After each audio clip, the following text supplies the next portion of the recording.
जब हम दुख में होते हैं तो अक्सर अपने भाग्य को दोष देते हैं और कहते हैं कि काश मैं अपना भाग्य बदल सकता।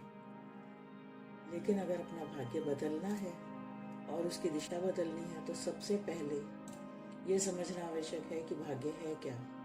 उसका मूल आधार है कर्म। जब तक कर्म का नियम, उसके कार्य विधान और उसके दोहराते हुए पैटर्न स्पष्ट नहीं होंगे तब तक जीवन में वही परिस्थितियां, वही उलझने और वही पीड़ा बार बार लौटती रहेगी। लेकिन जैसे ही ये पहचान हो जाती है कि कौन सा अनुभव प्रारब्ध के कारण चल रहा है और कौन सा दुख वर्तमान सोच, वाणी, आदतों और निर्णयों से बार बार बन रहा है, उसी क्षण परिवर्तन की वास्तविक शुरुआत हो जाती है।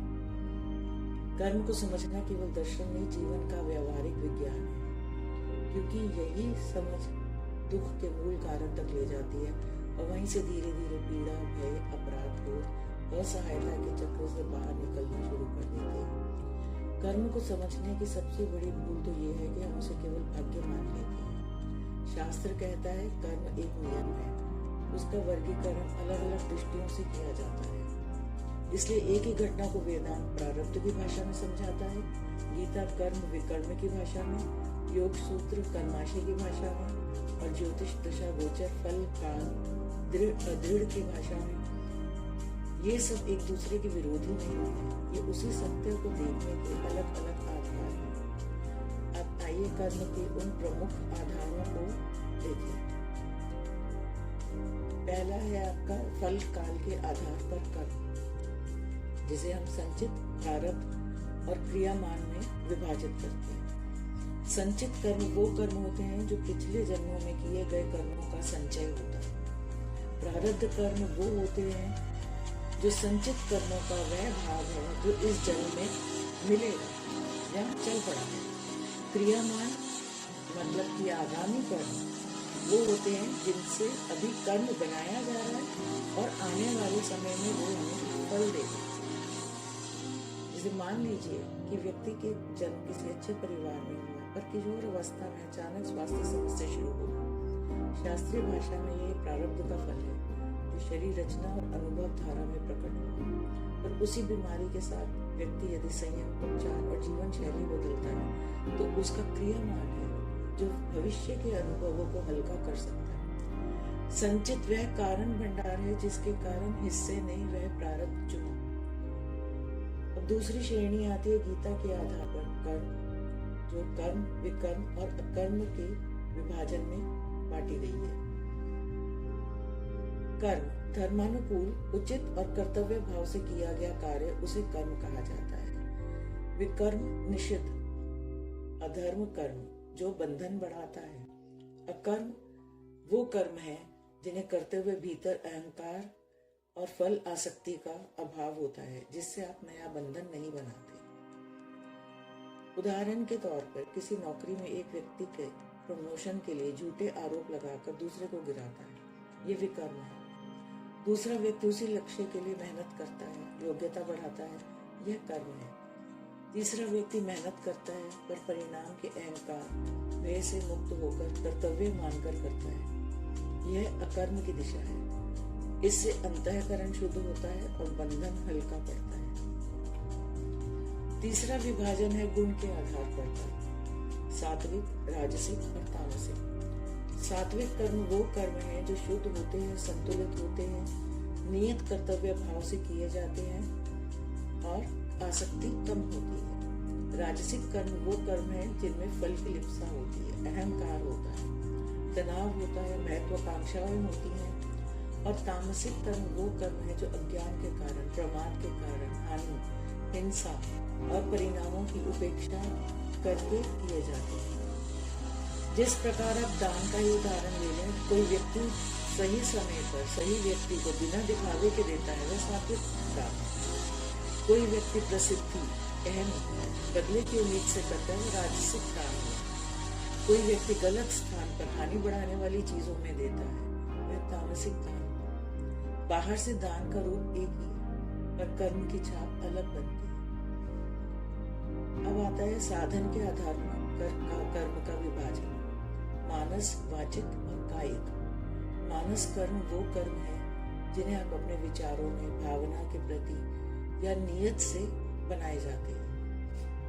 वाचिक कर्म वो कर्म है जो आप वाणी से, वचन से, सत्य असत्य से, कटुता या मधुरता से बनाते हैं। कायिक कर्म वो कर्म है जो शरीर के द्वारा किया गया आचरण है। जैसे एक व्यक्ति किसी को नुकसान पहुंचाने का विचार करता है, वह मानस कर्म और संस्कार बनता है। दूसरा व्यक्ति अपमानजनक शब्द बोलता है, वे वाचिक कर्म बनते हैं और संबंध बिगड़ सकते हैं। तीसरा व्यक्ति सच में नुकसान पहुंचा देता है, ये कायिक कर्म है। फल भारी हो सकता है, इसलिए सुधार केवल बाहरी आचरण नहीं, मन, वाणी, देह तीनों पर होता है। अगला विभाजन विधि के बेसिस पे किया गया है। निषेध के आधार पर कर्म, नित्य, नैमित्तिक, काम्य, निषिद्ध और प्रायश्चित। नित्य दैनिक अनिवार्य कर्तव्य है। नैमित्तिक जो अवसर या कारण विशेष पर किए जाने वाले कर्तव्य हैं। काम्य इच्छा प्रेरित कर्म विशिष्ट फल पाने हेतु किए जाते हैं। निषिद्ध कर्म शास्त्र विरुद्ध कर्म है और प्रायश्चित कर्म दोष शमन, शुद्धि और सुधार के कर्म हैं। जिस प्रकार दैनिक जिम्मेदारियां सत्य, शुचिता, नित्य भाव में किए जाते हैं, किसी विशेष संस्कार, उत्सव या स्थिति में कर्तव्य नैमित्तिक कहे जाते हैं। केवल फल पाने की इच्छा से अनुष्ठान उपाय काम्य फल होते हैं। छल, अन्याय और हिंसा निषिद्ध कर्म है। यदि निषिद्ध कर्म हो तो दान, जप, सेवा, क्षमा याचना, संयम प्रायश्चित के रूप में सुधार का मार्ग माना जाता है। योग सूत्र के आधार पर कर्मों का विभाजन कर्माशय, संस्कार, वासना और फल रूप के आधार पर किया गया है। कर्म से कर्माशय बनता है। कर्माशय मतलब कि कर्म बीजों की निधि, वह पककर 3 रूप में फल देता है। जाति मतलब जीवन ढांचा और प्रकृति के आधार पर, आयु जीवन धारा और अवधि के आधार पर, और भोग अनुभव के आधार पर। इसको इस प्रकार से लिया जा सकता है कि एक व्यक्ति बार बार रिश्तों के गलत पैटर्न दोहराता है, यह वासना संस्कार है।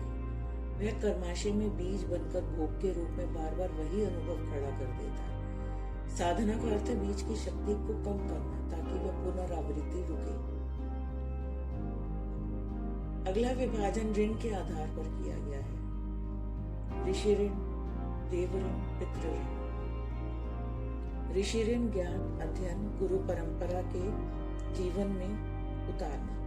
देव ऋण प्रकृति, देव व्यवस्था के प्रति कृतज्ञता, यज्ञ भाव, संरक्षण और दान में आता है। पितृ ऋण माता पिता, वंश परंपरा और परिवार के कर्तव्यों का निर्वाह करना पितृ ऋण में आता है। जैसे कोई व्यक्ति ज्ञान तो लेता है पर उसका सदुपयोग नहीं कर पाता, यह ऋषि ऋण पर भारी होता है। जो केवल उपभोग कर प्रकृति को नुकसान पहुंचाता है, उससे देव ऋण बिगड़ता है। जो परिवार की जिम्मेदारियों से भागता है, पितृ ऋण असंतुलित होता है।